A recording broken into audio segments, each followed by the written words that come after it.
Okay. Okay, so let's start with the presentation. If you could say who you are, where you are now. I can see the background, impressive one. Yeah, please say. I am in my office, in my home. It's not an office where I meet clients, but it's where I work and study, and that's it. In my home, I live in the countryside, about 30 kilometers from Bordeaux, and it's a large house which I fixed during many years, and now I'm fine here. Before I was in the city, in the very center of Bordeaux, but after my retirement, I prefer to live in the countryside and take care of my field and my garden. And I wonder now, under COVID-19 circumstances, people tend to speak a lot. I mean, Gestalt therapists I interview speak a lot about gardening, and they spend a lot of their time outside. Yeah, me too. yeah, great. Mm-hmm. And okay, so and what about your practice? Do you now practice online, or how does the situation for you now? Very, very little. Of course, during the pandemic, I have some meetings online, but I also have some very few therapies online. Because I stopped my therapeutic practice when I retired. It was something like 13 years ago. Okay.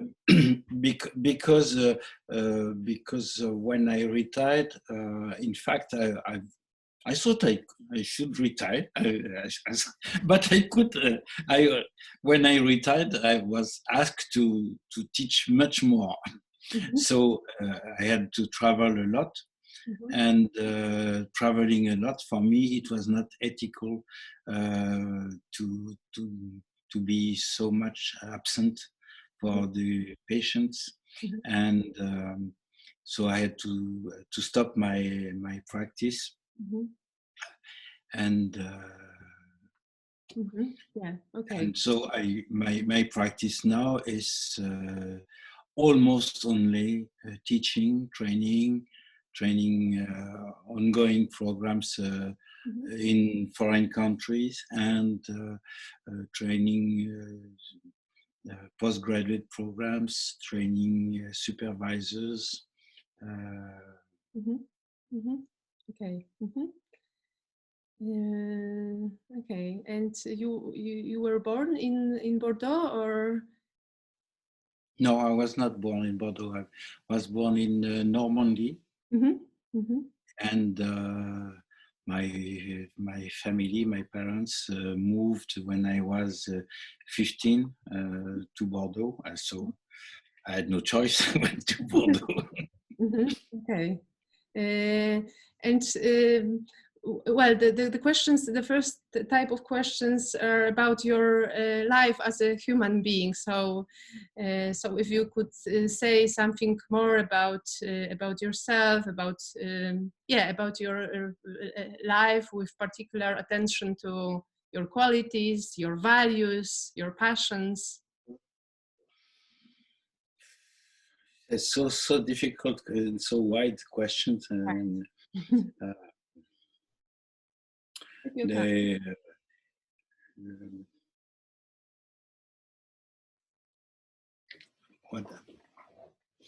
I am the firstborn in a family of 6 children, and family which was very traditional, Catholic, and and so with this kind of values, and have been living with this kind of values during 20 or 25 years. Mm-hmm. And then I shift. I rejected all this because I don't feel comfortable as an adult with this in projects. Mm-hmm. And then so I studied the psychology. Mm-hmm.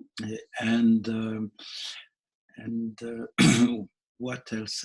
I was very when I was a child, adolescent, and even a young adult, I was very much involved in Boy Scouts. Mm-hmm. And for me, it was a very good training from on many regards. And of course, today I can smile at some aspects of this kind of practice. But however, I think it has been a very good training for me. Mm-hmm.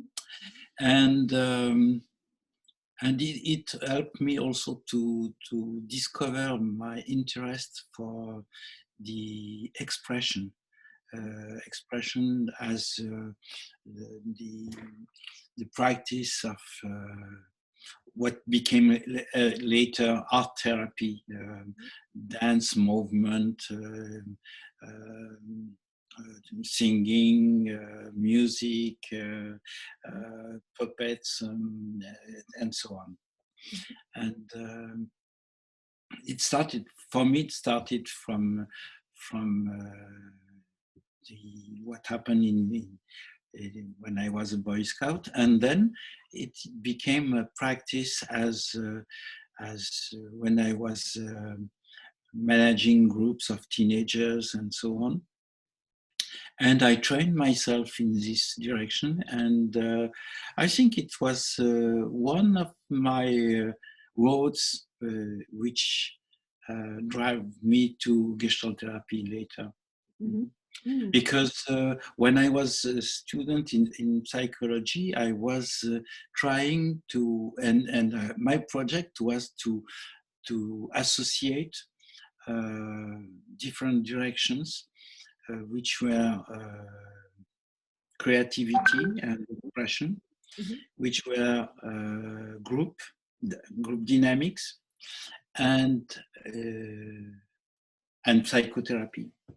Mm-hmm. These three directions. And at that time, it was the late 60s, early 70s. At that time, there were nothing. The only thing which was the closest for that was psychodrama. Mm-hmm. Psychodrama, and so I discovered.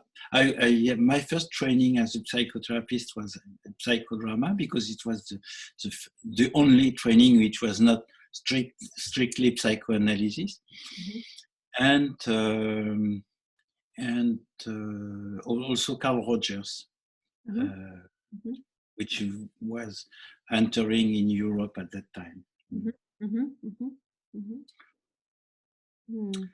Okay, and then I started my practice as a psychologist in a child guidance center, mm-hmm. In charge of families and children and teenagers.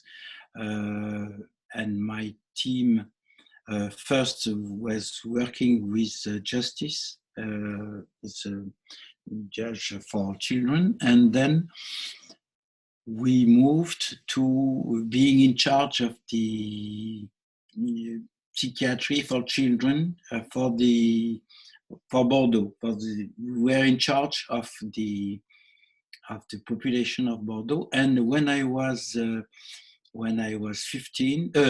25, I started my career. I was about 21 as a psychologist, mm-hmm. and when I was 25. We created a team to manage this psychiatric child psychiatric, and this company in which I was working asked me to become a director of the team. So I was a little bit afraid because I was the youngest of the team with psychiatrists, social worker, other psychologists, and so on. But I accepted, and during 10 years, I was the boss of this institution. And it was very, very interesting. But little by little, my task was more and more reduced to administrative functions, too much administration, and I was not interested in administration at all. In parallel, I had different training in psychotherapy. It was not to make administration. So after 10 years or so, 15 years, I resigned and created the Gestalt Institute, French Gestalt Institute, which was the first Gestalt Institute created in France. We just have had this month, we celebrated 40 years of our institute. Okay. Oh, congratulations. Mm-hmm. So is it this institute is centered in Bordeaux, or this French institute? The center, the administration is in Bordeaux, but we had programs in Bordeaux, in Paris, sometimes in Nantes, in Lyon, in Spain also. And now we also have many programs in Russia, in Ukraine, in Georgia, in etc. Okay. Would you like to go on about you as a person? What qualities? I mean, you partly mentioned, and it can be read from the story you presented. But if you were to say something more about your passions and your values, maybe also.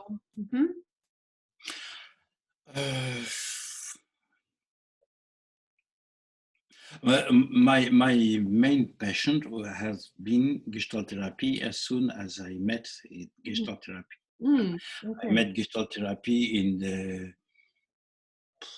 early 70s.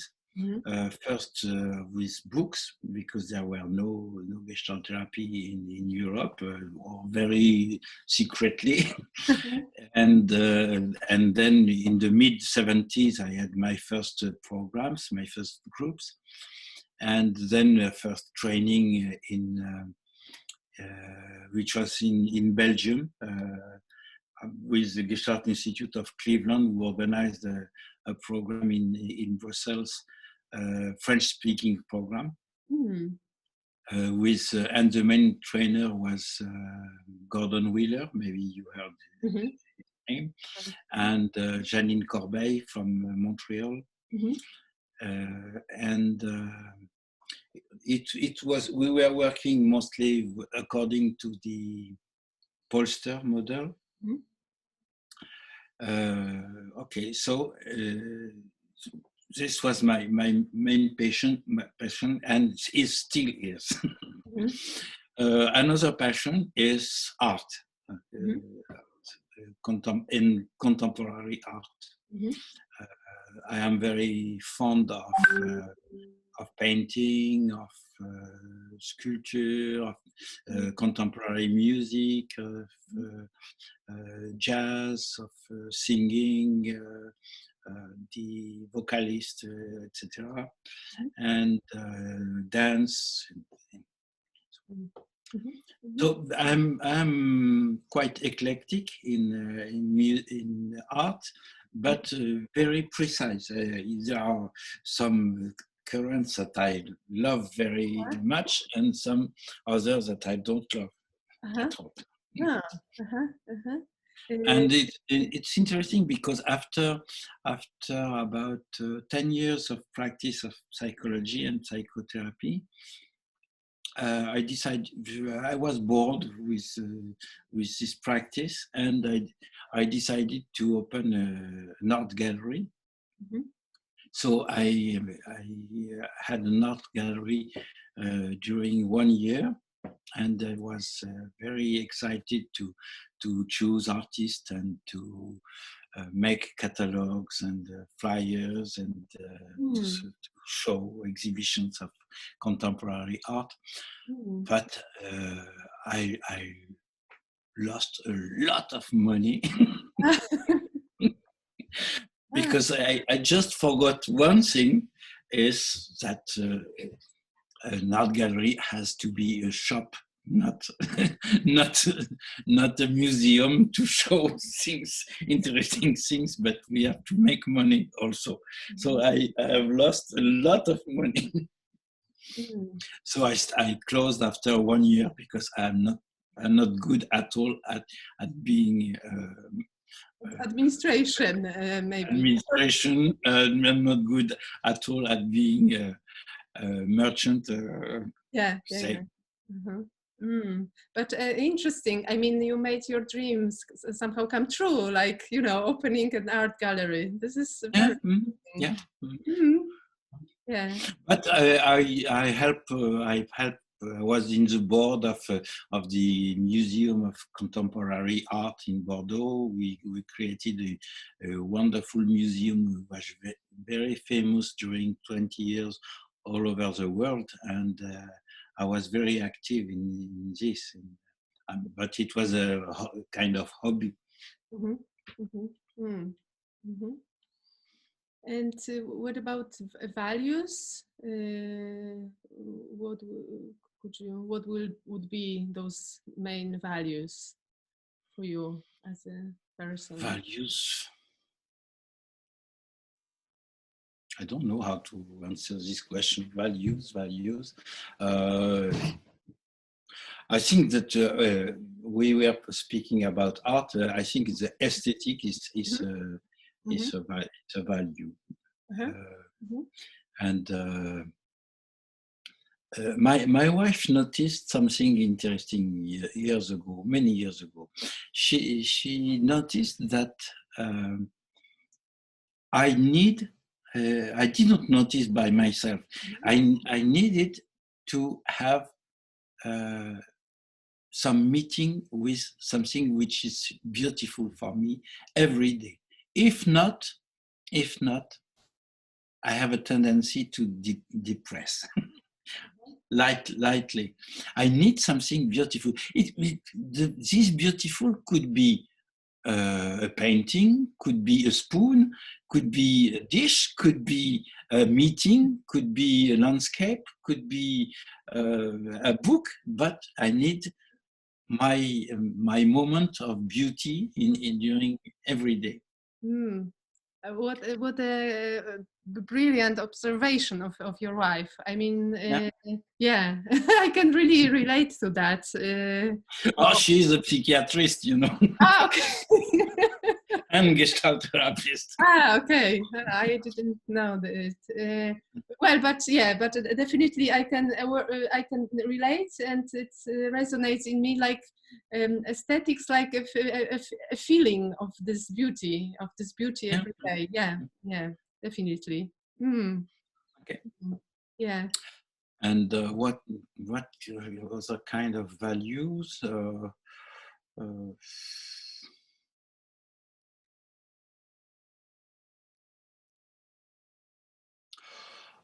I have some, of course, for instance, some political values on the left side of the politics, but I have no involvement in the political milieu. I had some involvement. I had much involvement in community processes. For instance, when I created the institute, immediately with some colleagues, I tried to create a French society for Gestalt therapy. And we created this society. And my influence was that we created a strong cooperation between us. Even if we were in a kind of competition, because we were at different institute, but we were working together. We were teaching at each other institute. We had meeting to go deeper in theory, to share about cases and so on, even being competitive. And it with all institute except the Parisian School of Gestalt. All others were cooperating very strongly. And this happened during more than 20 years. Yeah, it is an achievement. It is an achievement. Sorry?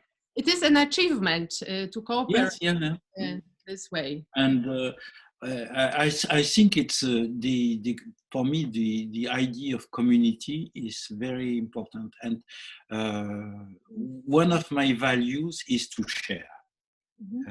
To share what I know, to share my knowledge, my time, my energy, to give everything what I can give. If it's possible to make money with that, okay. But if not, it's not a good reason not to do it. And yes.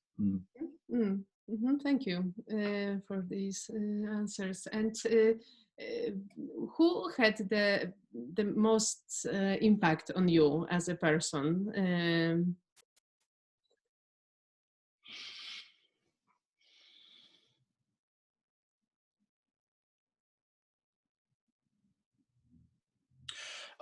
In my family, it was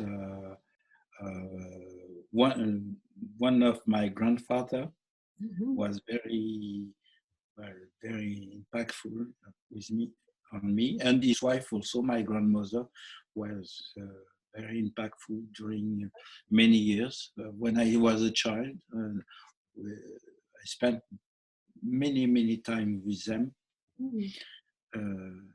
For me, they were my parents in some way. I was not comfortable with my parents, but I was very comfortable with my grandparents. On a professional level, the first director who in the institution when I worked has a strong impact on me. Also, it transmitted strong values also.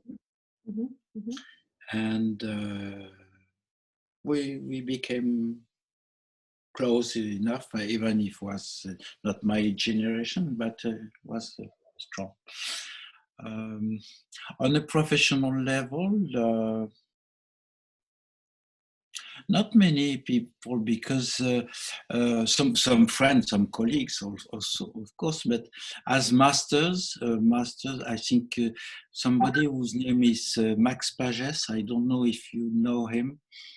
Max Pages. He died last year. He was the one who introduced Carl Rogers in France. Okay.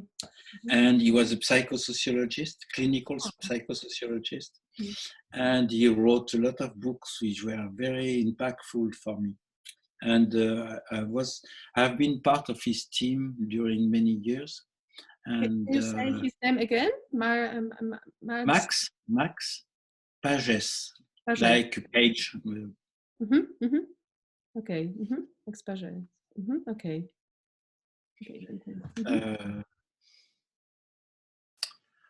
And then, as in my training program, I have some strong experience, but punctual experiences, which were very impactful with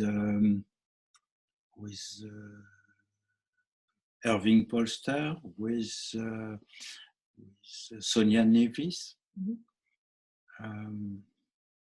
But briefly, the most impactful for me was Isadore Fromm, of course. I've been during many years connected with him, and even when he stopped his groups, because he had a country house near Bordeaux, so I could visit him very Okay. easily. Ah, wow, I didn't know that. So, okay, so he lived in France.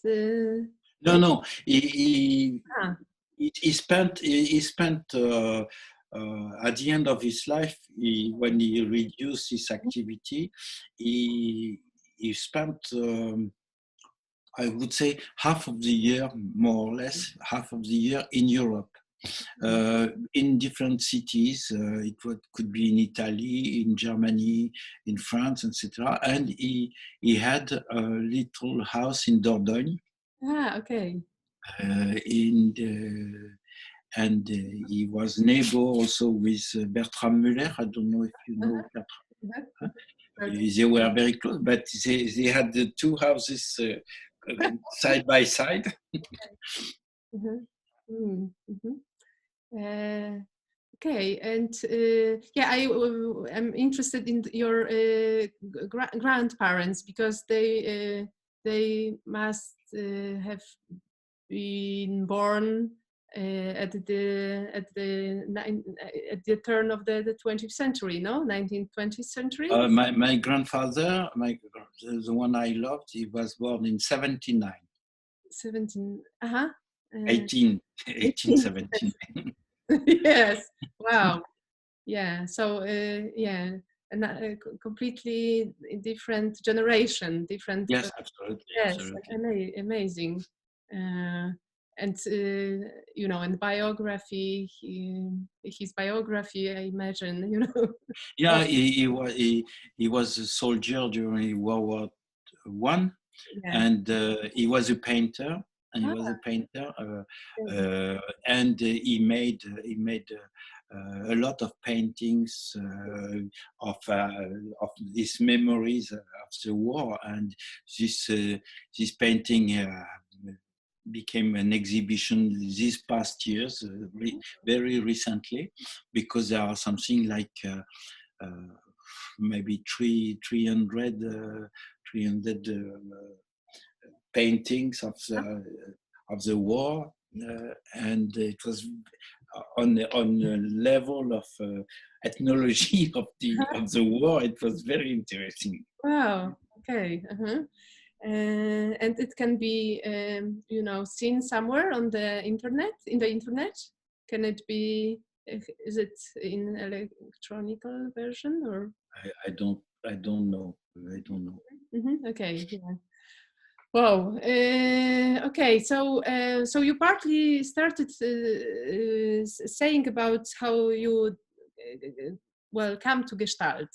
So it started with the books, right? Yeah. So how come with books? Was it by accident, so called? No, because in the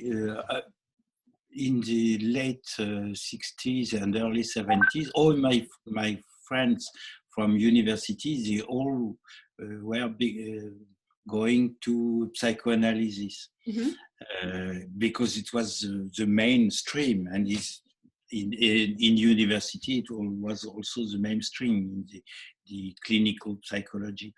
But I didn't feel comfortable with psychoanalysis at that time, and I didn't like the highways like this, the way unique way of thinking. So I need always to be in the margin. It's a part of my values, Values, and yeah. I have to be aside. Mhm. and so I was curious of everything, curious of everything in art, curious of every novelty in psychology, curious of novelty in music, etc. And so in the early 70s, when the what was called at that time the new therapies were coming mostly from United States. I visited the workshops, 3 days of bioenergetics, 2 days of this, of that, encounter groups and so on. And when I met Gestalt therapy, which was called Gestalt, not Gestalt therapy. When I met Gestalt therapy, I had the feeling, the intuition that it was it. That it was very strong, clever, and yes, probably it was matching my own neurosis, and it was perfect for my neurosis and my love. And the more I studied Gestalt therapy and experienced Gestalt therapy, the more I discovered that I could keep and organize what I had learned before, what I had learned from psychodrama, what I had learned from Rogers, what I had learned from expressive therapy, what I had learned from everything, and my values in art, in daily life, and in involvement, and so on. So I, as soon as there were first training, I went to this first training. The first training I had as a student in Gestalt therapy was, the whole program was 3 weekends. 3 weekends. Well, to become a Gestalt therapist. Okay. Okay, wow. 3 weekends. And we had the first weekend, we had the second weekend, and at the end of the second weekend, the trainer said, we cancel the third weekend because you know everything about Gestalt therapy. Okay. Okay, for me, it was too short. Yeah. I had the feeling that I didn't know everything. So when I heard about this program in Belgium, from Gestalt Institute of Cleveland, I went there, and it was not so easy at that time. It was 10 hours by train to go, 10 hours to come back, and because I was a salary, it was not so easy to go there. But I did it. Sometimes secretly. Imagine. And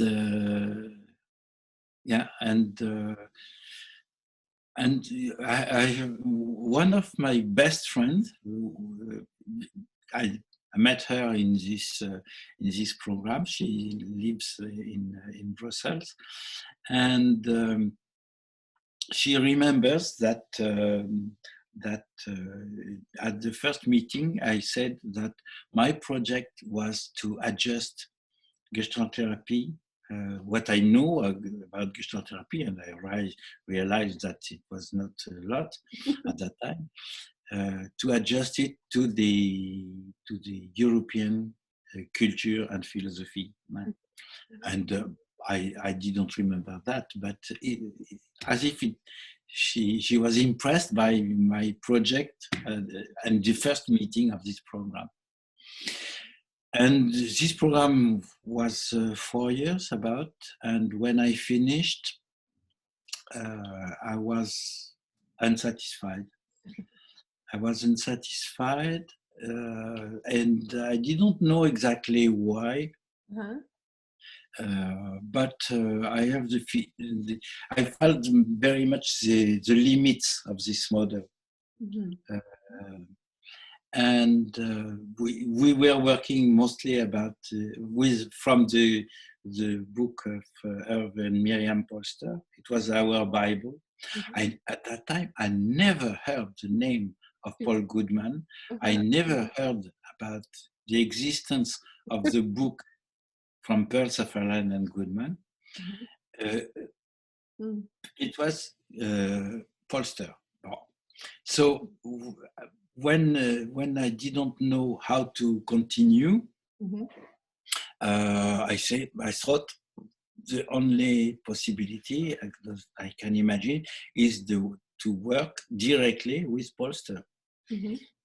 So before registering to their program in California, I said I will go for 1 week with them. So I went to a program in Italy, mm-hmm.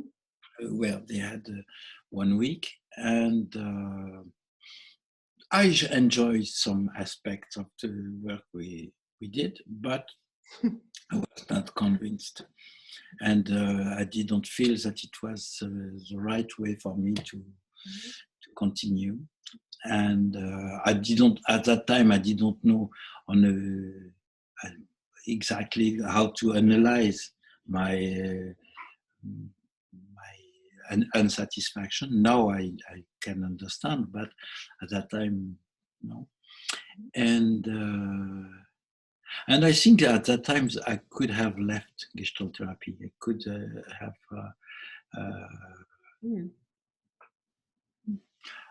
I don't know to go where, but I was unsatisfied by the. It was too light for me, not deep enough. Mm-hmm. And at that time I heard about the existence of Isadore Fromm, mm-hmm. and through a colleague, I asked to meet him, and he accepted me to join the small group. We were 5 or 6 people in this small group in Europe. Mm-hmm. Mm-hmm. Mm. And for me, it was a revolution. It was really a revolution, mm-hmm. because in the previous model, I think that after 1 month or 2 months after I finished, I could feel the limits of the model.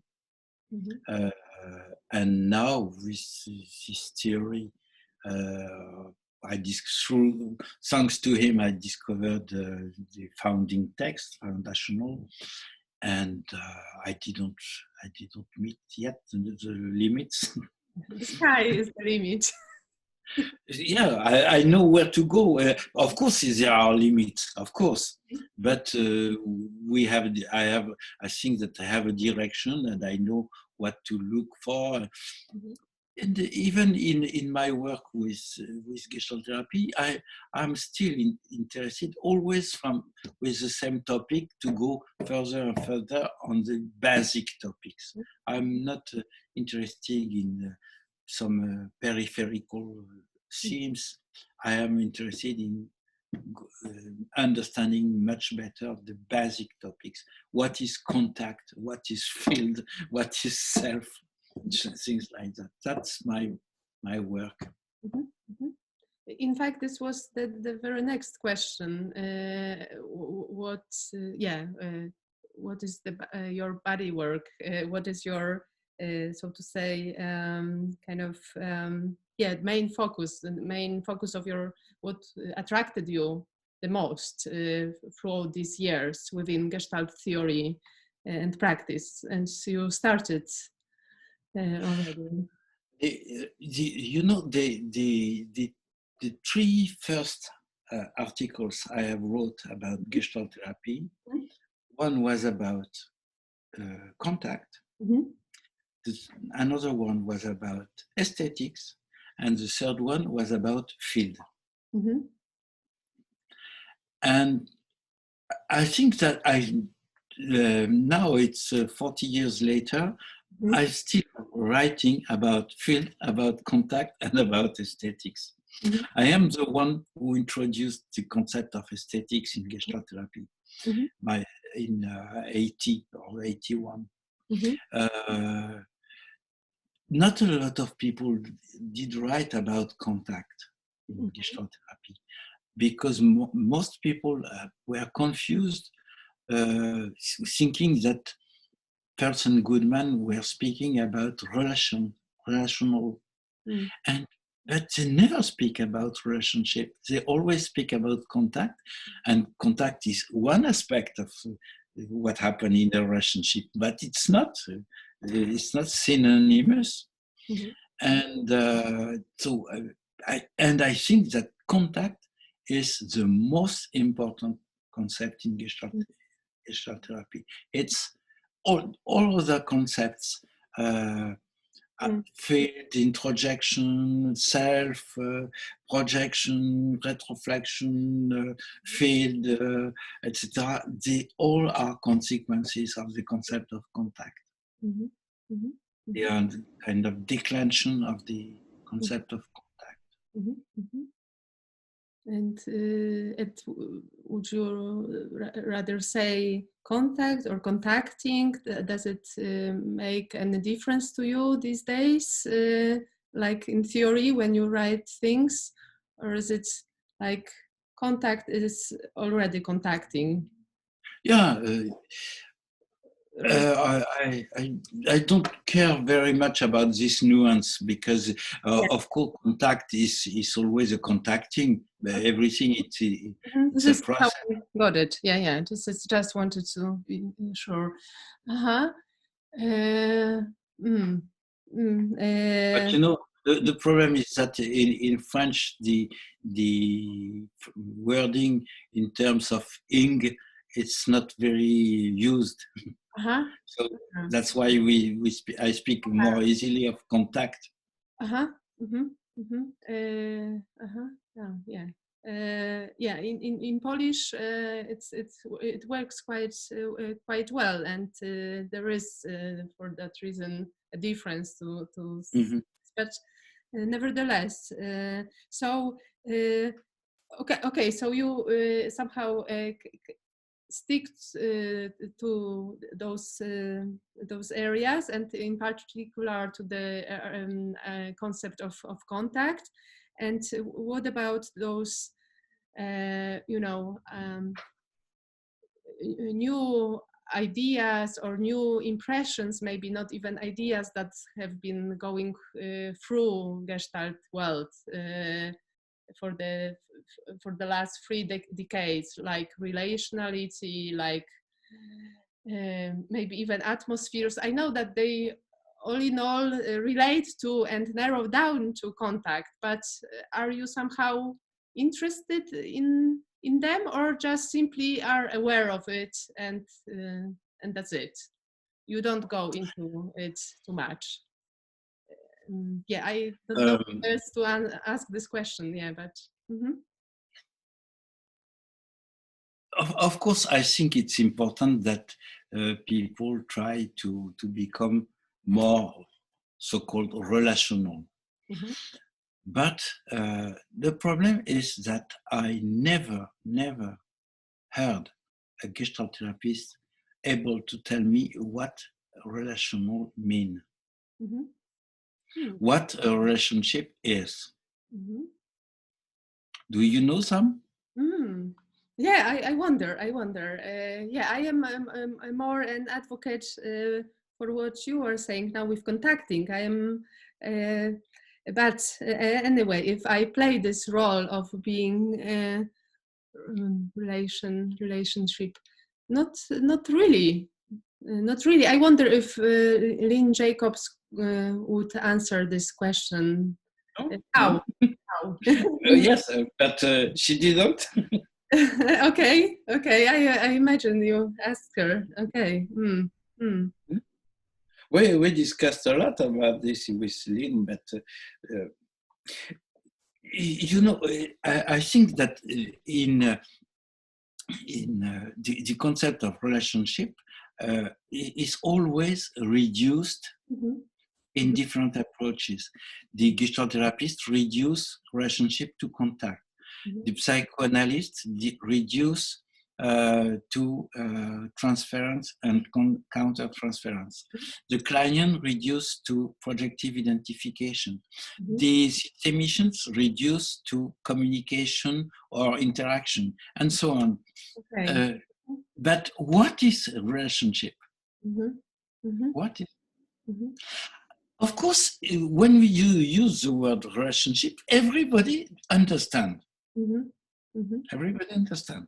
When sometimes I tell to students, you know what is a relationship mother-baby? And everybody says, oh yes, we know what is a relationship mother-baby. And I say what it is. And then I ask, and is the relationship mother-baby the same as the relationship baby-mother? So when you describe a relationship mother-baby, what do you describe? Okay. Yeah. Yeah, I wonder now what Stern is writing about it, but he's not a Gestalt therapist.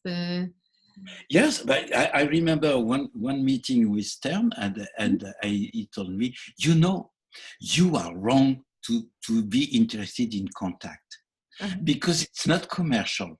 You should use the word relationship. Yeah, I mean, contact is really a difficult word. I mean, because I am a sociologist, for sociologists to somehow to translate to sociologists the main concepts of Gestalt therapy, and I am also somehow interested how to adjust Gestalt epistemology to social theory. It is interesting. How to translate to them the idea of contact, because contact has this kind of popular meaning also, and it is much more, I don't know, complex and abstract in Gestalt therapy. I don't know, and yet very precise. I don't know. Yeah. But if you take the example of what happened between a mother and a baby, I think that the only thing you can describe is how the mother contacts the baby and how she feels contacted by the baby.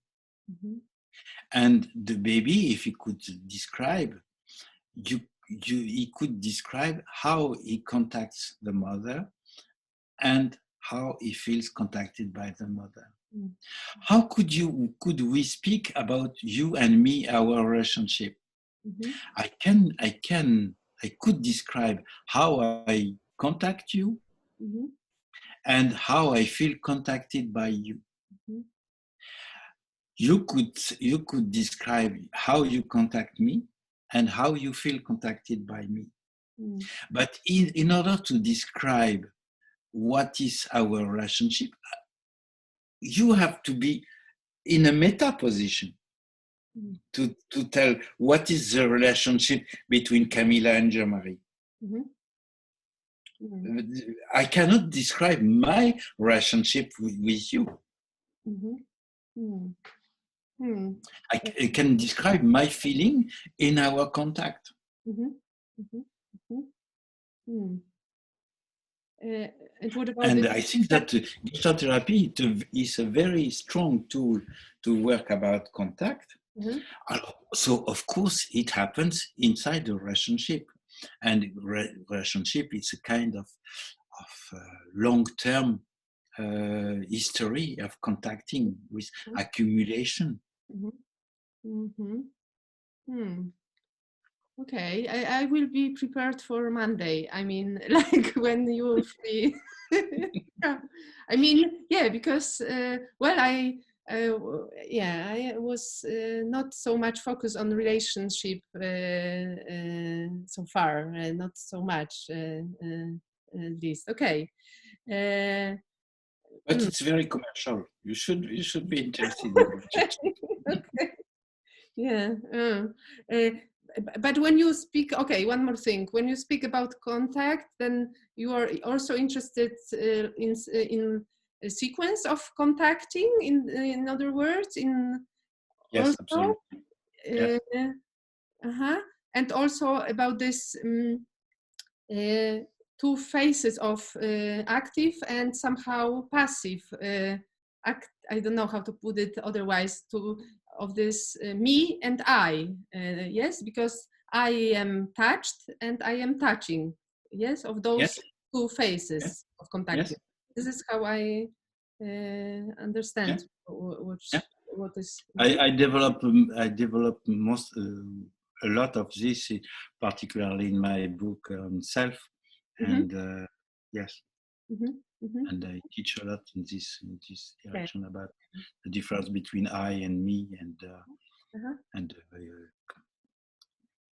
Yeah. Ruela Frank used it a lot now also. Uh-huh. Uh-huh. This is funny because now in Poland we are translating self in polyphony of self Ah, into yeah, Polish, yeah. and I am in fact translating your chapter. Wow. Yeah, so I'm learning something of you from this chapter. From Mhm. yeah, also. Okay. Um, Okay, so yeah, so coming back to to maybe to Gestalt, one more question, which is also important for which was also important for us to ask people and ask, and also you, maybe also in particular, what do you think is the future of Gestalt therapy? I mean, Gestalt theory and practice, yeah, and maybe also, well, community, or yeah.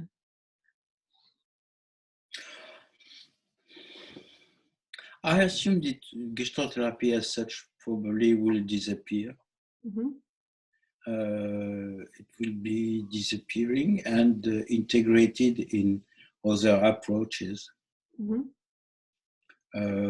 It's something which happens already when you can see that some trends in, for instance, in psychoanalysis are discovering what Gestalt therapy used to say for 70 years. And now they discover the field, they discover the contact, they discover the relation, importance of relational dimension of the therapeutic situation and so on. Hmm. So it's a bit pessimistic, or is it not? We No, don't. it's not pessimistic. Just an evolution of the world. Some things. Look at Gestalt psychology. It had been very influential, but Okay. it disappeared. It Yeah. is integrated in other dimensions. Look at structuralism, it's disappeared. Look at, don't know, uh, Mm-hmm. the ideas of pragmatism. It's fundamental, but Uh-huh. So, in other words, you see Gestalt therapy in this sense as a a step, philosophical, as a a step. a step, yeah, but as a philosophical system. I don't know how to put it. Like you It's for me. For me, it's I am very far from the Gestalt therapist who want to be a scientist and would try to mix Gestalt therapy with neurosciences or things like that. I think it's more an applied philosophy. uh-huh. Mhm. An applied philosophy. Okay. And philosophy today it has no meaning to say that I am a Kantian or that I am Socratic or that I am Aristotelian, but it's integrated. It's a step in. Yes, but on the other hand, when it comes to phenomenology, there was some kind of withdrawal, and it's somehow mixture with different areas like sociology, culture, linguistics, and now there is some kind of a new arrival of phenomenology. Yeah. So This new phenomenology, which is nothing new in this yeah, phenomenology. I don't even speak about this new phenomenology, but just about this interest in phenomenology as Yeah, such. there is such a yeah. But for instance, you are talking about atmosphere. Uh-huh. Atmosphere, it's interesting, of course. And I remember having read books about atmosphere 20 years ago from the phenomenologists. But I don't know the German. The German use a word which is used by phenomenologists with the word Stimmung. Stimmung. Stimmung. Stimmung. Yeah, Stimmung. Something like that. I don't know German. Mhm. And Stimmung is also used by Freud. It's also used by phenomenology, Mhm.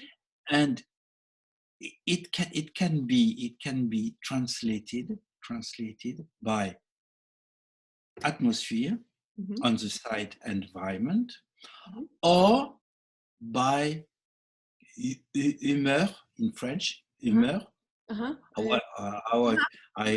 how I feel. Mood. I don't know. Mhm.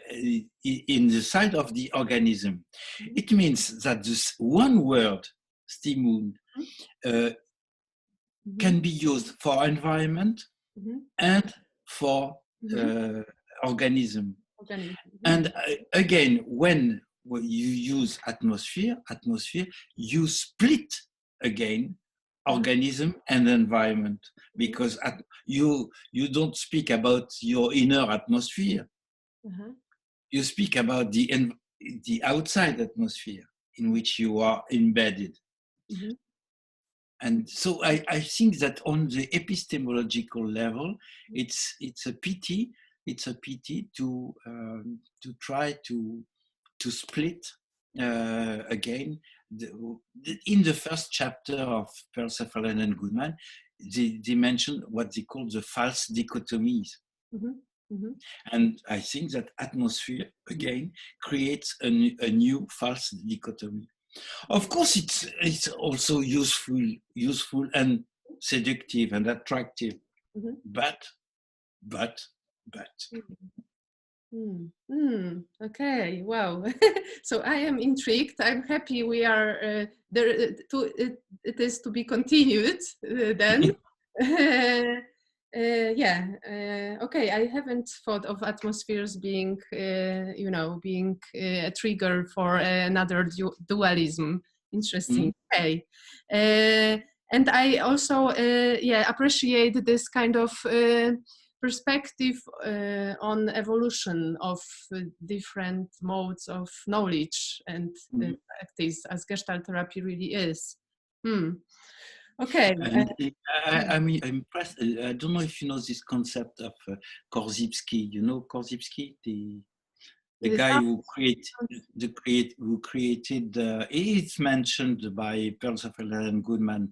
It's the guy who created the general semantics. The map is not the territory, and so on. yes. Yeah. That is. And Mhm. Yeah. Mhm. and he created a concept which is time bending, Mhm. time bending, Mhm. and time bending uh, means that, for instance, to know what I know about Gestalt therapy, I needed, for instance, 40 years. But my followers, to know what I know as a Gestalt therapy, they would need 10 years. And their students, to know what they know about Gestalt therapy, they will need 3 years. And that's the way things go on. Uh-huh. Uh-huh. Okay. Okay. To, to, to understand the theory of self, for instance, I needed 20 years. Mhm. Okay. Yeah. I And I'm imagine. sure, Yeah, sorry? I imagine that this could have this could be so long at that Yeah. time. Yeah, And it's worse with the concept of field. yeah, yeah, yeah. Okay. Uh-huh. Okay. Thank you, Jean-Marie, for this interview. So I will stop now.